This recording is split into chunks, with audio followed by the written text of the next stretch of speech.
It's a new day in Atlantic City for the 80 surviving players here at the 2006 U.S. Poker Championship. Exactly what I need first thing in the morning.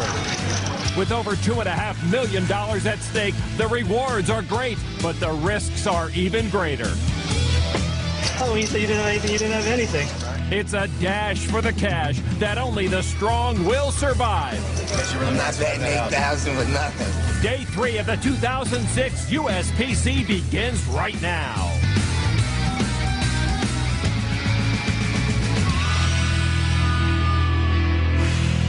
Welcome inside the Trump Taj Mahal in Atlantic City, the home of the United States Poker Championship. Hello, everybody. I'm Lon McCarron alongside Norman Chad as Day 3 of the USPC begins. Big-time tournament strategy says no one's going to put a lock on this title during these middle sessions, but the opposite is not true. It can be lost at any time. Ask veteran Mark Safe, who had a big advantage at this point during last year's tournament, only to see it all evaporate. Norman, it happens to a lot of pros. I'm sure it's going to happen to many of the 80 players remaining. Well, it happened to one of my personal favorites, 22-year-old chip leader Eric Crane, and I've got a message for Eric. Last year, we saw you blow up right in front of our cameras, but this year, I've adopted you as one of my own. I'm behind you almost 100%. Mi casa es tu casa. But make no mistake, if you show up at my home again with no chips, you're not coming inside.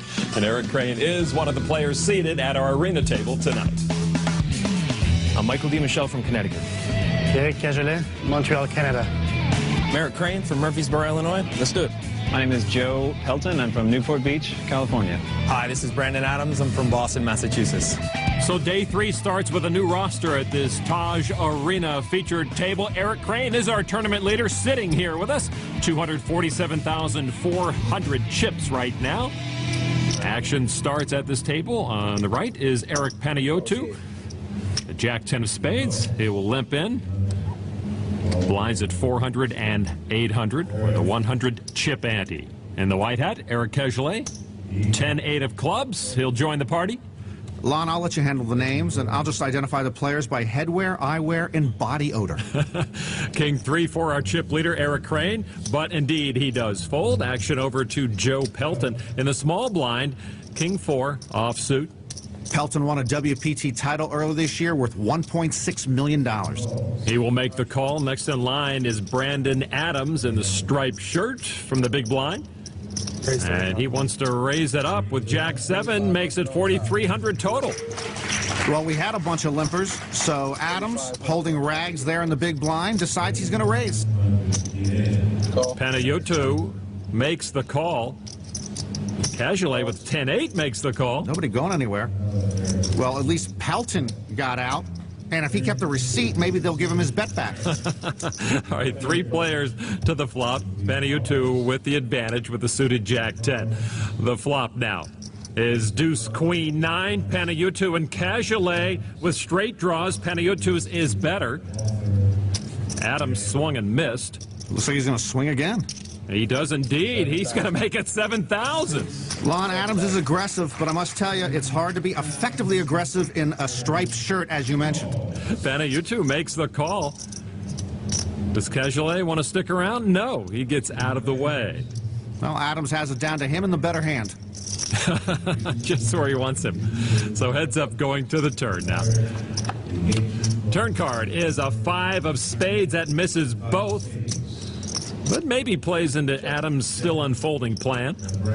Well, Brandon decides to slow down, and now the guy in the other shirt has 2 options. Take a free card, or make a semi-bluff here, and maybe take the hand down without having to even draw for the straight. And Panayotou is going to choose the latter. He makes the raise to 11,000. And now Brandon Adams, this is usually either a raise or fold situation, or he could try the tricky call to bluff maneuver. I could never pull that off. And he does give up the hand. So Eric Panayotou did not shy away from the bets of Brandon Adams, and Panayotou takes down the pot. All right, let's move from the Taj Arena to the feature table in the poker room, where we find Dennis Frederick has the table lead, nearing the 200,000 chip mark. Alex Jacob is just into 6 figures, and sandwiched between the 2 chip-wise is Jordan Morgan. The low stack at the table right now is Sean McCabe.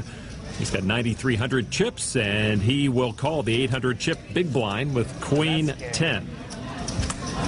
Next in line, Farzad Rouhani, better known as Freddie around the table, so we'll say Freddie Rouhani with 6-5 of hearts will make the call. Rouhani finished second at a no-limit event in the World Series, won over $400,000. Luis Russo folds his 8-9. Action over to Chris Reslak with ace-9 of clubs. He'll make the call. Reslak, a World Series circuit winner here in Atlantic City. Out of your pocket. Femi Ha decides to fold, and now over to Jordan Morgan in the big blind. No raises in front of him, and so Jordan Morgan will get to play the motley 5-deuce offsuit. 4 players now going to the flop. And the flop is 7-4-10. McCabe with a pair of 10s. Rouhani with an up-and-down straight draw. We're making a tough decision for someone. Morgan checked, and McCabe moves all in for his final 8,400. Rouhani next in line. Rouhani with an up-and-down straight draw, trying to figure out if the price is right to call McCabe's all in on the draw. If you're wondering if I want you to call or not, I do, because even if you suck out on me and you win, I can be on my way to the next tournament at 3:15. I like that. All right, you got your wish. Okay. Rouhani will make the call. Well, that scared me. I'm out. Reslak folds. Queen 10. Reslak had nothing. You're good. Jordan Morgan has nothing. I have a draw. So this is our degree all-in moment. McCabe with his tournament life on the line. He's leading with a Queen 10 against the suited 6-5 of Freddie Rouhani. You had 8-9? Turn card now is a jack of clubs. No help to Rouhani. I need one more brick to still be in the hunt. McCabe's lucky. Russo would have made a straight. Am I trying to duck a 3 or an 8? He still does have to duck a 3 or an 8, or he's gone. It's an 8. McCabe does not survive his degree all-in moment. He's on to his next tournament. Good luck in that next tournament. Thank you. See you guys. I don't think he's going to make it. Traffic's a bear, and he doesn't know to take Route 40 and use the Henderson Road Junction. But that is a model of elimination. Get knocked out, say thank you, and move on. The Degree All-In Moment is brought to you by Degree. Protects men who take risks. Back to the arena, and 3 players have seen the flop. Eric Crane checked with King High. Tom Dobrilic now moves all in with a suited ace-queen. And action now on Michael DiMichele with pocket aces and the lead. Lon, when you miss the flop completely and the percentage next to your name looks like the blood alcohol level after a DUI arrest, you should not go all in. And that's what Dobrilic did. DiMichele trying to figure out whether his aces are good. Not my flop this time. Of course, DiMichele calls. Eric Crane gets out of the way, so it'll be up to Michael DiMichele to see if he can finish off Tom Dobrilic. Dobrilic needs a lot of help. DiMichele acknowledges the bloodthirsty crowd. Dobrilic awaits his last meal. A turn card to come. It is a 6, and that means Dobrilic is drawing dead and eliminated from the USPC by Michael DiMichele. So DiMichele takes the rest of Dobrilic's chips as he makes his exit. And young Michael DiMichele beginning to make some waves here in Atlantic City. I got a whole fan club over there. I got a whole fan club over there. I don't know any of them, but they're all my fans.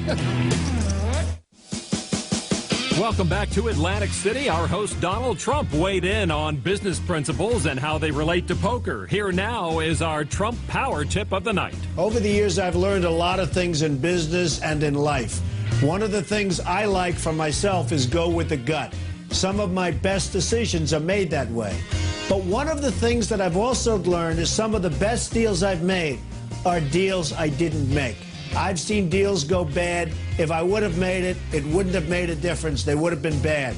Some of my best investments have been things that I never did, and that's not so bad. I've gone with my gut for years, like Donald Trump says, and now I buy Malanta by the crate. All right, back to action here in the arena. Eric, and Eric lead the way at this table. Crane, Cajolet, and Panayotou. Those are the whole cards of Eric Cajolet. The ace-3 go into the muck. Vincent DeVita says no thanks. And there is Kevin Dayton, one of the Long Island home game buddies, moving all in with ace-queen. Dayton pals with last year's USPC heroes, James Caporuccio and Ralph Pecorali, one of 6 from the Long Island home game crew who came here to the USPC. Eric Panayotou folds. It's like 11-9. DiMichele gets a count. Call. he calls, but I don't know why DiMichele had to know exactly how much it was. It's 11-9. Was he going to lay down ace-king if it was, say, 13,600? He's very deliberate, as we have pointed out. So DiMichele, ace-king versus Dayton's ace-queen. Dayton at risk of being knocked out of this tournament. The flop is 8-9 deuce. Dayton picked up only one heart in that flop. Dayton's still looking for a queen or a runner-runner flush or runner-runner straight. Turn card now. 4 of diamonds. Dayton down to one last chance. Indeed, Kevin Dayton now dead to a queen. Only a queen will keep him alive here at the USPC. And now the river card is another 4, and Dayton is gone. So Kevin Dayton has been eliminated. Now just 2 Long Island home game buddies left. Ralph Pecorali, the 2005 runner-up, whose momentum has been slowed, and Matt Vital, who's got an even shorter stack than his friend Pecorali. You want to know what happened last night? Look at his chips over there. He crippled me. Pocket queens. He ran 4 diamonds. Cost me a lot of money. Augustine Mendez did the damage. But I still like him. Elsewhere, one-time chip leader Eric Bankoff has pocket jacks going up against Chad Moore with ace-king of diamonds. The flop brings 2 more diamonds, but a jack. Bankoff takes the lead, and then a 7 of diamonds gives Chad Moore a flush, but gives Bankoff a winning full house. And Eric Bankoff knocks off full house. And Eric Bankoff knocks off Chad Moore from the USPC. I like it when they leave with a smile on their face. And, of course, Eric Bankoff's still smiling. Back to the arena table, and Michael DiMichele trying to keep his gravy train rolling. He has ace-jack offsuit, and he's going to put some pressure on, raise it up to 3,000. Next to the line, Eric Cajolet with pocket 9s. Cajolet cashed in one 2006 World Series tournament, a no-limit event. He's got one of the bigger stacks here at this table. He's reaching for a good portion of it. And Cajolet is going to re-raise up to 10,500.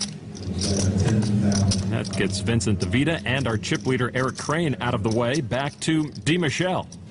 DiMichele, part of the young internet wave. They all seem to have a chip on their shoulder. And frankly, they usually have a lot of chips in front of them. And Lon, also, most of these internet guys are very aggressive. Ace-jack for DiMichele means I'll re-raise you. And DiMichele now makes it 27,000 total. Back to Cajolet. How much is that? There was a re-raise and a glance over at Cajolet. I'm all in. Oh, and Cajolet fires back as much as he can. All in, and he has DiMichele covered easily. And that all in tells the whiz kid he's behind in the hand. And this is almost certainly not a spot where DiMichele is going to want to gamble for his tournament life in, at best, a coin flip situation.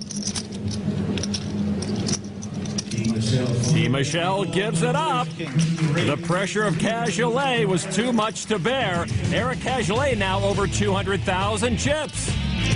And DiMichele a little down on the mouth.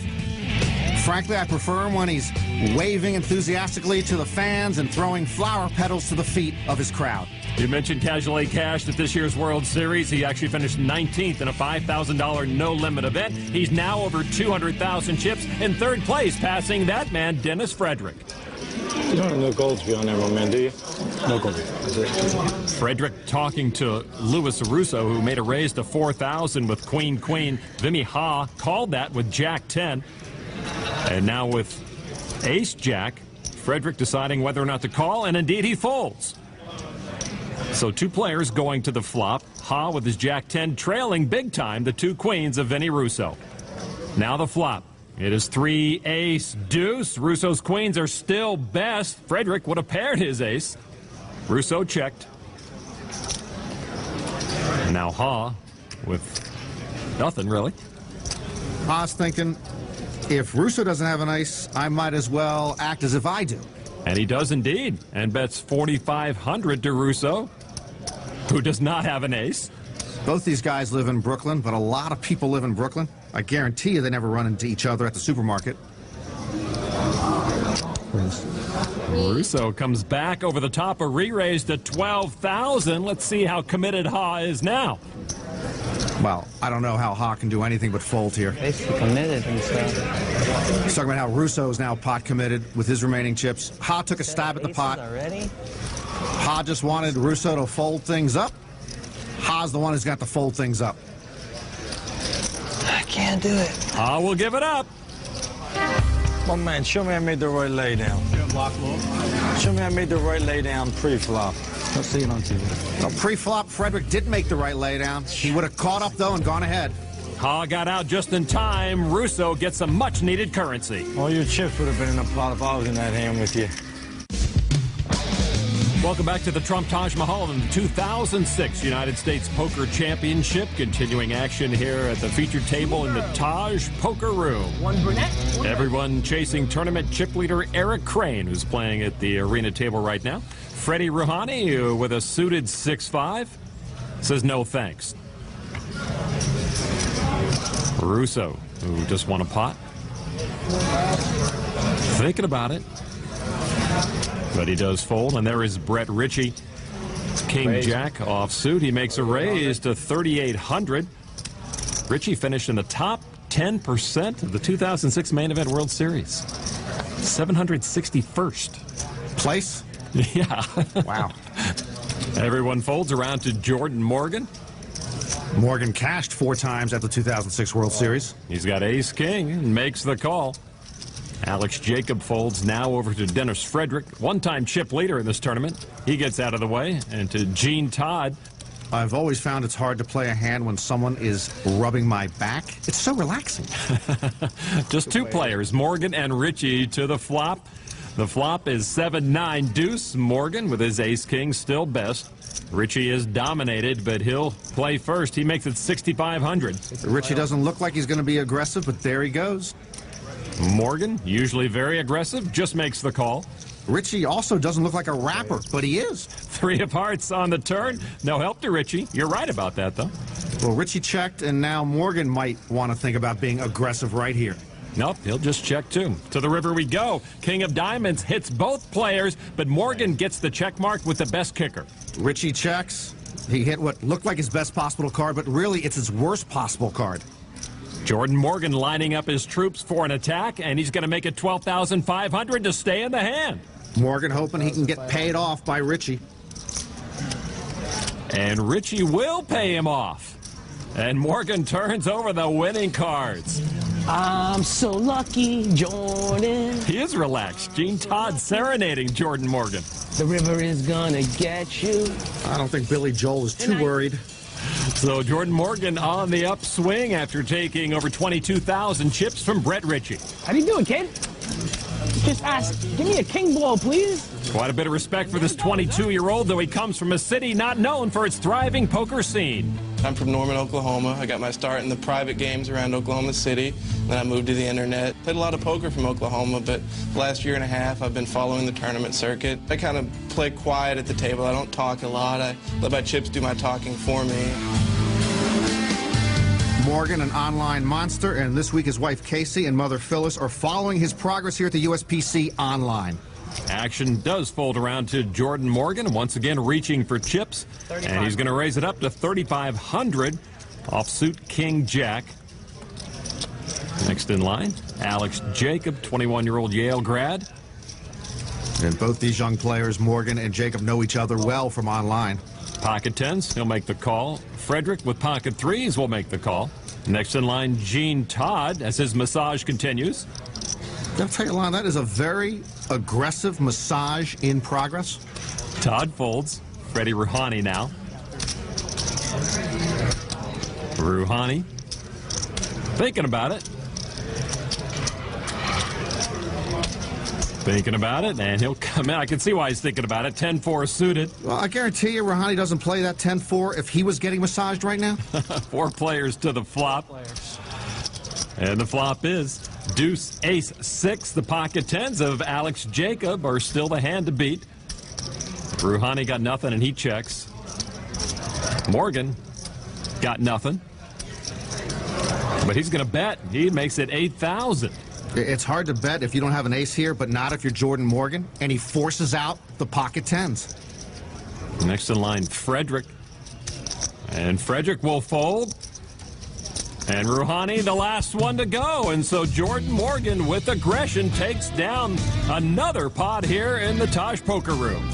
Naked aggression and no massage. It's a winning combination. To the outer tables, we find Dan Shack with ace-king hooked up against World Series main event runner-up Paul Wasika, who went all in with pocket queens. And now the flop, there's the king. Shack takes the lead with a pair of kings.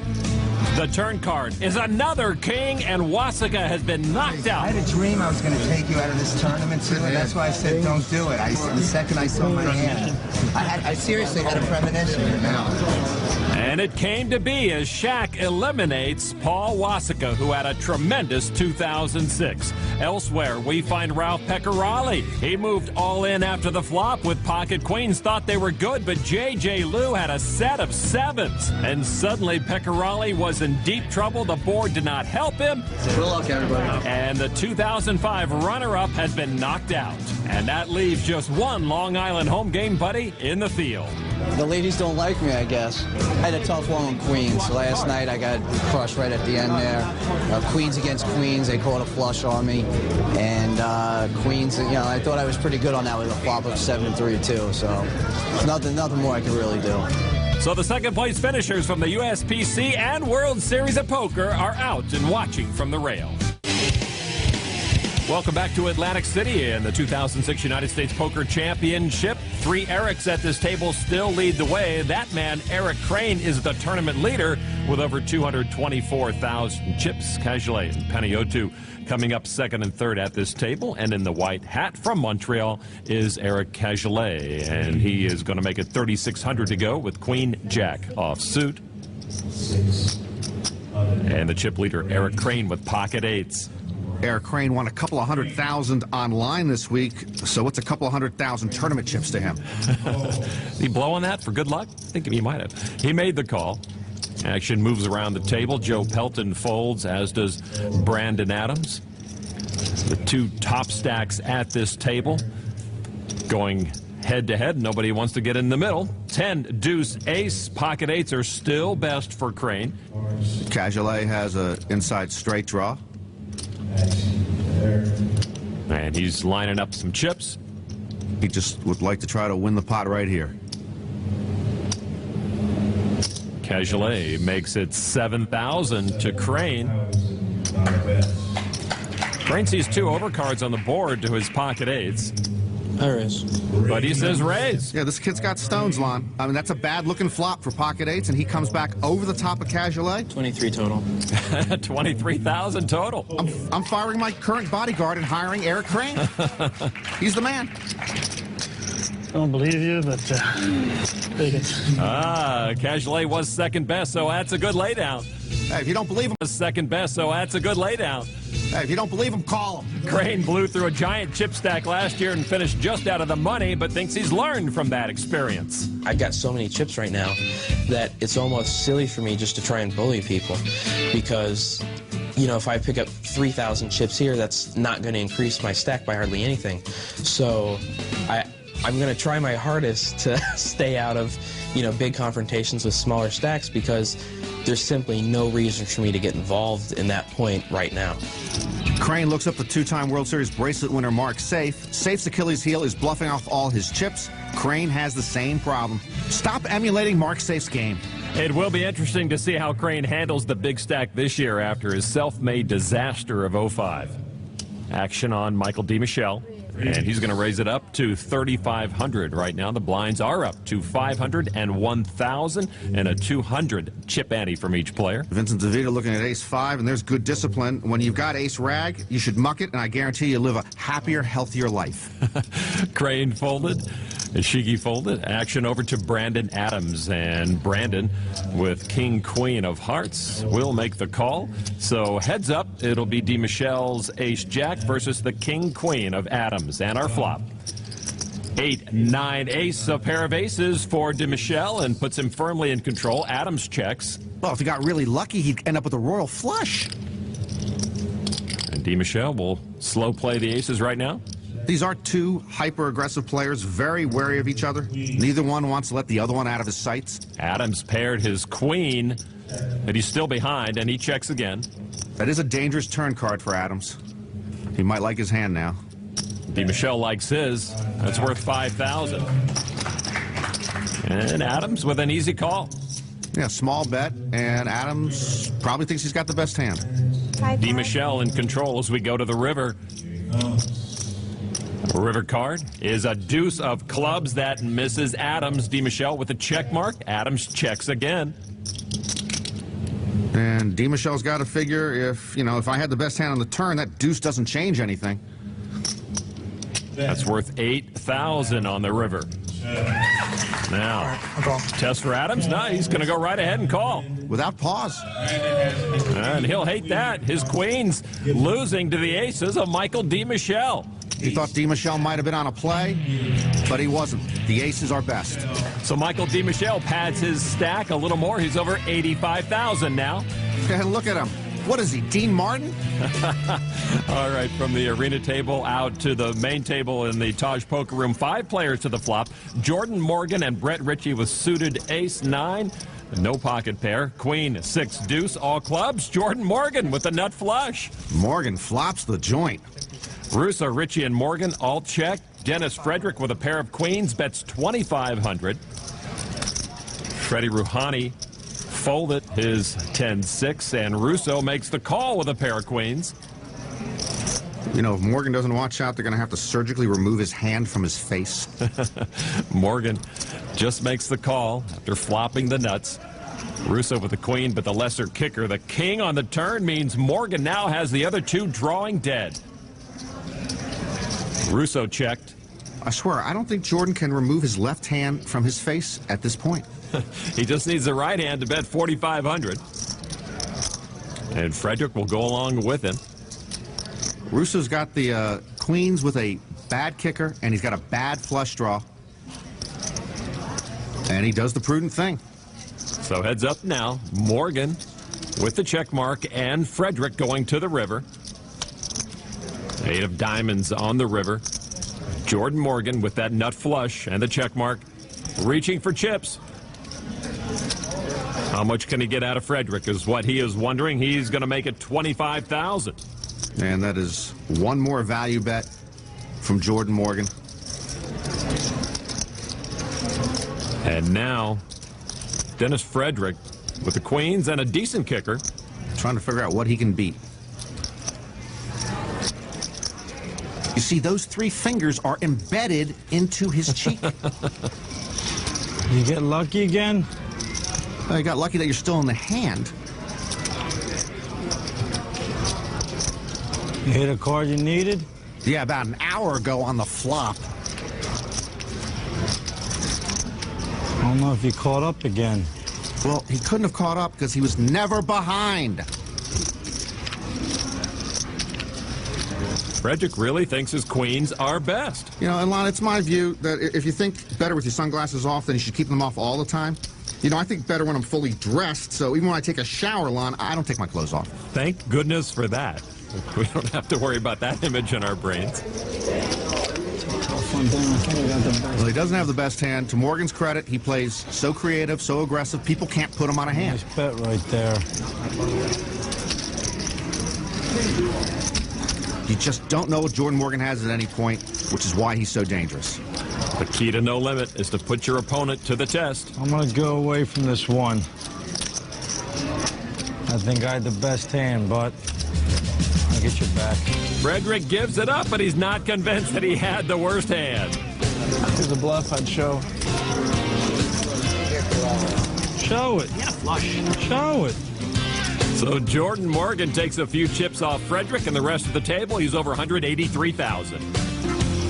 I don't think he flopped the flush. I'll make a bet with you. I'll take that bet. Lon, give me $50. That would be another losing proposition for Frederick. Welcome back to the U.S. Poker Championship from the Trump Taj Mahal in Atlantic City, New Jersey. We have 2 players at the feature table in the arena going to the flop. Brandon Adams with Jack 7 offsuit and Eric Panayotou with 6-5 of diamonds. Now here comes our flop. Flop is deuce ace 4. Panayotou with a gut shot straight draw. Adams picked up nothing. Adams has 2 master's degrees, working on his PhD at Harvard. He bet $3,500, and Panayotou called. A 7 on the turn gives Adams a pair of 7s, Panayotou with an open-ended straight draw. I'm going to start a poker posture school on, and it starts with not resting your head in your hand. Adams checks. Eric Panayotou finished 3rd here at the USPC in 2000. 12. Now he's going to make it 12,000 on the draw. And action back to Adams. And Brandon releases his cards immediately. Well, the semi-bluff works again. Brandon Adams not in the zone at the moment. The Harvard boy's too smart for his own good. Stupid's taken me a long way, Lon. Back to the arena table, and 2 big stacks. Eric Cajolet and Eric Crane are already in the hand for 3,000. Akio Ishigi trying to decide if he wants to tangle with him, and indeed he will with pocket 4s. Well, the USPC is like a breeding ground for avant-garde multi-hand pots, Lon. I swear there's got to be a wild card in play. Joe Pelton next to act.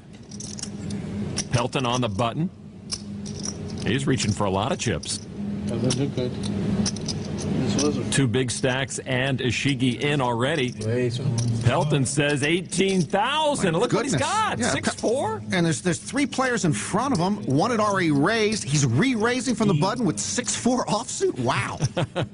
Well, he gets Cajolet and Crane to fold. Can he get Ishigi out? Yeah! Well, there's a hand he should TiVo, archive, and show his great-grandchildren. An impressive win for Joe Pelton, who has remained remarkably grounded even after winning over $1.5 million at the Legends of Poker tournament just last month. And no, he did not quit his day job. I work as a business systems analyst. Good afternoon, Mr. Joe.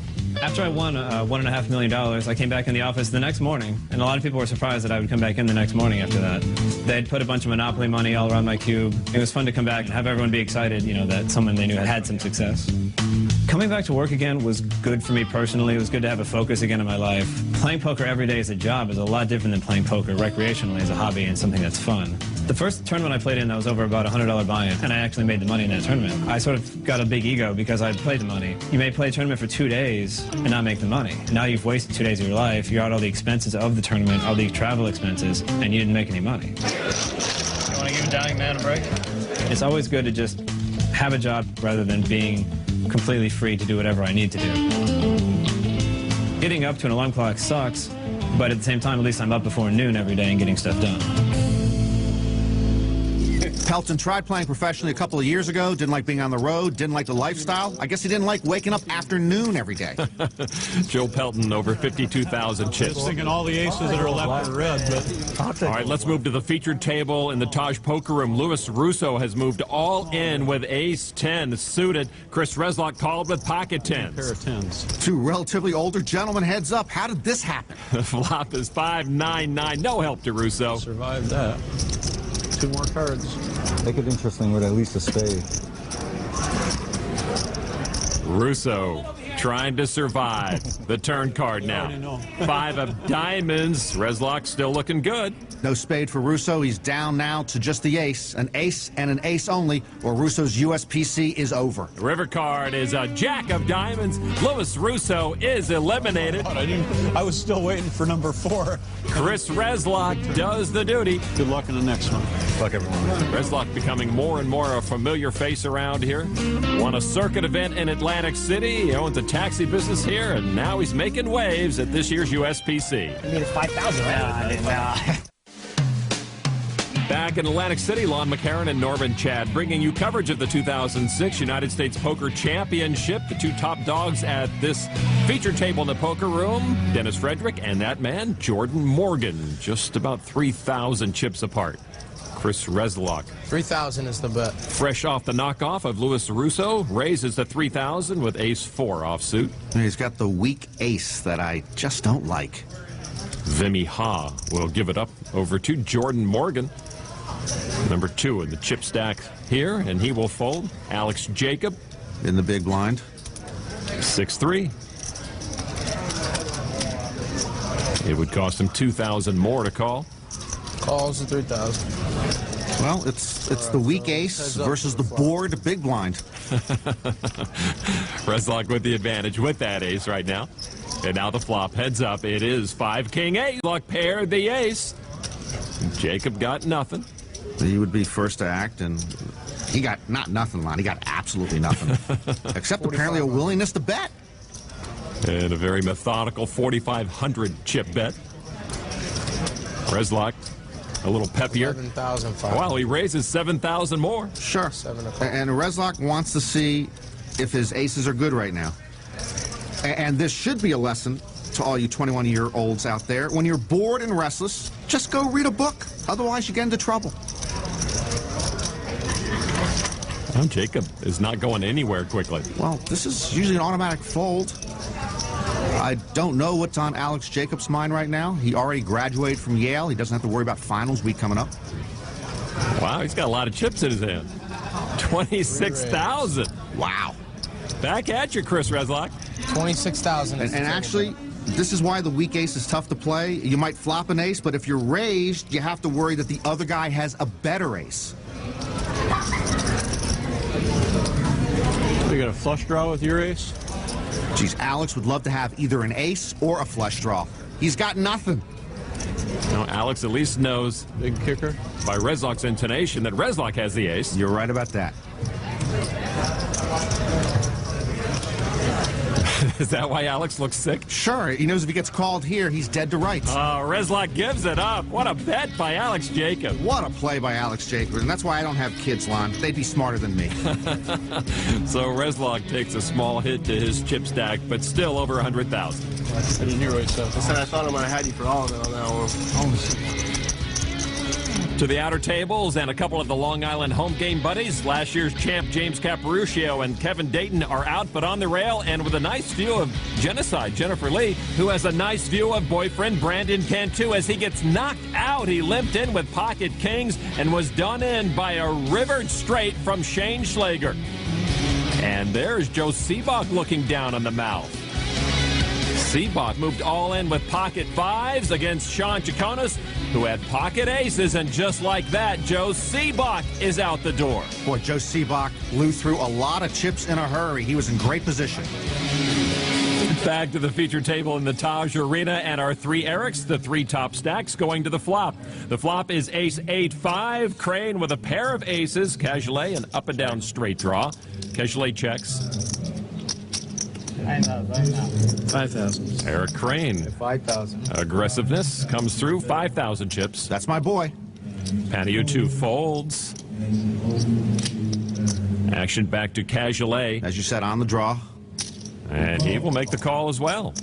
So Crane in good position to take a swipe out of the second best chip stack. Turn card, it is an 8. Crane still leads with his aces. Cajolet checks. Okay. I checked. I don't know why Eric checked there. He could have checked his way into a disaster. A deuce on the river gives Crane the check mark. He's got the best hand, Cajolet. Well, he's not going to check here, it looks like. He could concede the hand, but he knows he can't win it unless he takes a stab at it, so he might put some chips in. Indeed. 12,000 from Eric Cajolet. Yeah, but how is that deuce going to make his hand? That bluff was a mile wide. Crane saw right through it, indeed, and wins the hand. So Eric Crane, indeed, seems to have improved his game from last year. Lon, I'm in an Eric Crane state of mind. If he needs a big brother, I'm it. Crane separating himself from the field. He's now over 250,000 chips and the man to beat. Back in Atlantic City, Eric Crane sitting pretty with almost 248,000 chips. And more importantly, he got a bunch of those off the second best stack of his table, Eric Cajolet. So action continues here at the arena. Brandon Adams, King 7. No thanks. Well, playable cards for Panayotu go into the muck. And Mike DiMichele will raise it up to 3,500 with King Queen of Hearts. Short stack will not risk anything now. The top stack, Eric Crane loves to play. He'll make the call from the button. I like Eric's walking cap. Of course, it seems preposterous on someone who doesn't walk a mile a month.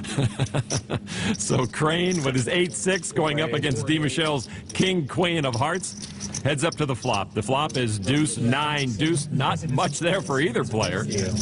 Not much is generous. Absolutely nothing. DiMichel checks.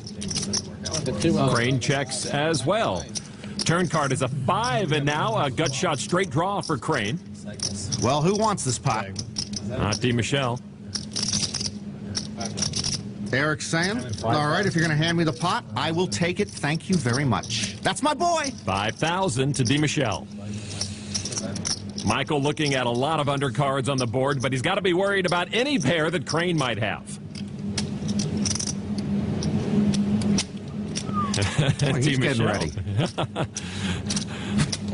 Oh, wow. A raise to 15,000. And that should shut things down. Very creative and aggressive from DiMichel. And one last look at the cards for Crane. No, puts the card protector back in place and announces raise himself. That's my boy. You know, Lana, it's like they're playing that game of chicken in Rebel Without a Cause, where you want to see who's the last one to jump out of the car before it goes over the cliff. 40,000. Wow. It's 40,000 more from Eric Crane, and he's got the big stack to really push the rest around with. You're right, Lon. And Crane really has picked a great spot to bet with Squadouche, because DiMichel also has Squadouche, and this would be for most of the remaining chips of Michael DiMichel. But he hasn't folded yet. Oh, my goodness. Oh, my goodness. It's right. Are you kidding me? That is audacious and brilliant. I want to be his big brother. With nothing, his tournament life at risk, he moves all in. This hand is over for Eric. That's what it feels like to be on national TV with your pants down. They're both caught with nothing, though. No, this play by DiMichel. That's what I'm doing. Like, is it really worth trying? Will shut Eric Crane down. I mean, it's over at the OK Corral. Eric's just entertaining us. Yeah, that might be right. No, he pretty much self-destructed last year. He does not want to do it again here and folds to DiMichel. Now that's one for the DiMichel video library. A great pickup, and he got the chips off the chip leader. Michael DiMichel over 141,000 now. Loves acknowledging the crowd. Was I drawn dead? Let's see it on TV. Just a little while. Okay. To the outer tables.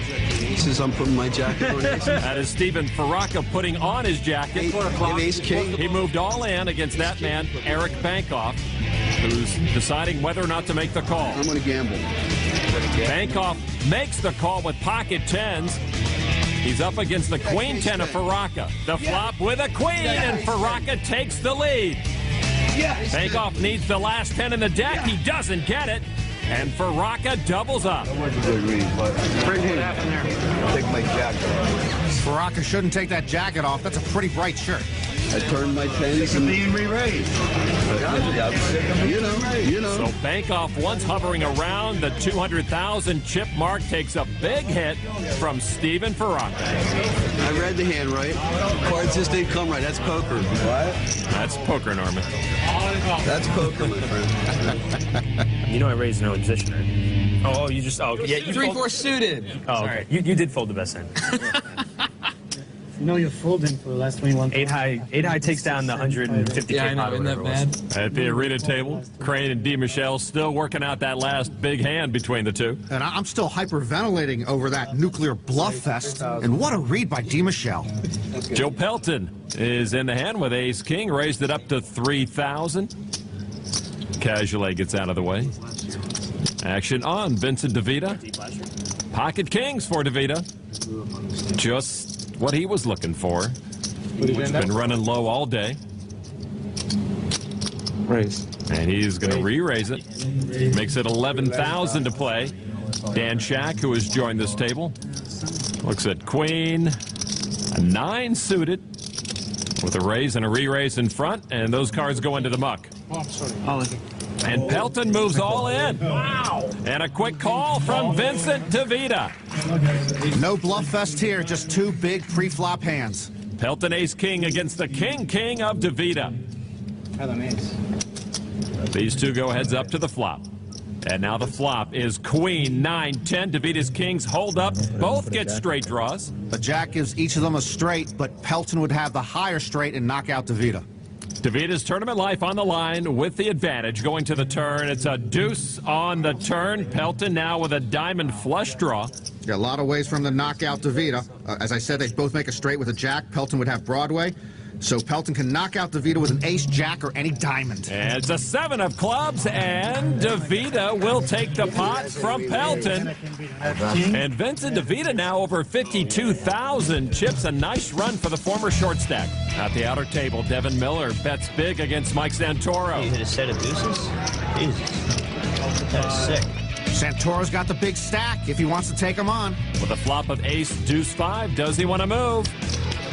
Your set's good. Santoro gives it up. Show your bluff. Show me how right I am. Just go like this. One time. Show me how right you want to see? Was Miller bluffing? All right, there's the set. Yeah. 10-8 of diamonds. Bluffing's contagious. These 20-somethings love living on the edge. Let's take this to the arena. So Santoro was had, but not hurt too badly. That was sick. That was sick. So the top stacks are having difficulty here in Atlantic City building a dominant lead, but right now Mike Santoro is the man to beat with 217,000 chips, but he is by no means running away with this title. On his heels are Devin Miller, Shane Schlager, Eric Crane, Jordan Morgan, and Eric Bankoff. That will do it for now. Join us again for more coverage of the 2006 USPC. For Norman Chad, I'm Lon McCarran. So long, everybody.